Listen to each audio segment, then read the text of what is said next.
গাড়ির ধাক্কায় মৃত্যু ঘিরে একেবারে ধুন্ধুমার বাঁধল ইসলামপুরের কমলাগাঁওয়ের সুজালিতে দাঁড়িয়ে থাকা কয়েকটি বাইকে পরপর ধাক্কা মারে একটি গাড়ি এবং এই দুর্ঘটনায় আহত ব্যক্তিকে হাসপাতালে নিয়ে গেলে তাকে মৃত বলে ঘোষণা করা হয়।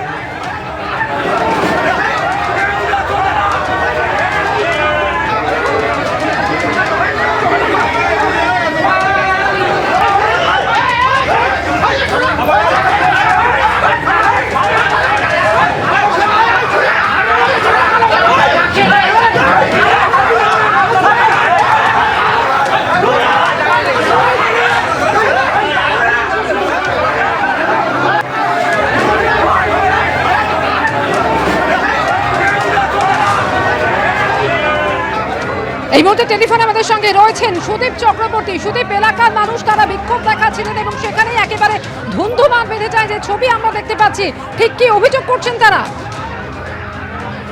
দেখো অমৃতকে তোমাকে বলি, আজ সকালের এই ঘটনা কিন্তু ইসলামপুর থানার কমলাগাঁও সুজালি গ্রাম পঞ্চায়েত ধুলিগাঁও এলাকায়। এই এলাকায় কিন্তু একটি পুলিশের গাড়ি দাঁড়িয়ে ছিল, হঠাৎই পুলিশের গাড়িটি চলতে শুরু করে। সেই গাড়িতে একের পর এক বাইকে ধাক্কা মারলেও ঘটনাস্থলেই একজন গুরুতর আহত হন। তার নাম সোহরাব আলী, তার বয়স 55 বছর। তাকে স্থানীয় স্বাস্থ্যকেন্দ্রে নিয়ে যাওয়া হলে তাকে সেখানেই তার মৃত্যু হয়। এরপরই স্থানীয় বাসিন্দারা যেটা অভিযোগ তুলছেন যে পুলিশের কোনো একজন কনস্টেবল অথবা সিভিকের কর্মী তারা কিন্তু সেই গাড়িটা চালাচ্ছিল।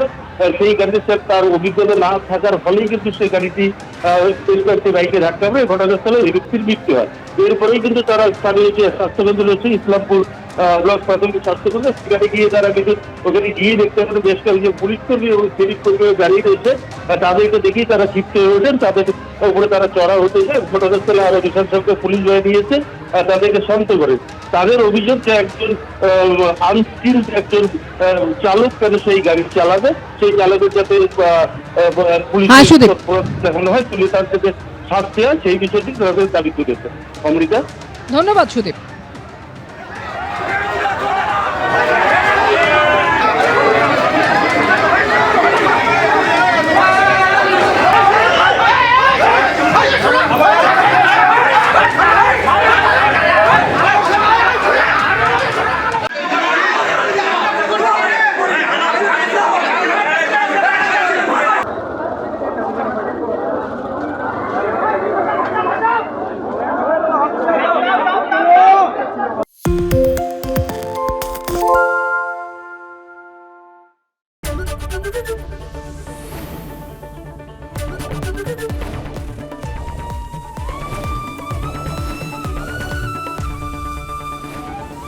এবিপি আনন্দ, এগিয়ে থাকে, এগিয়ে রাখে।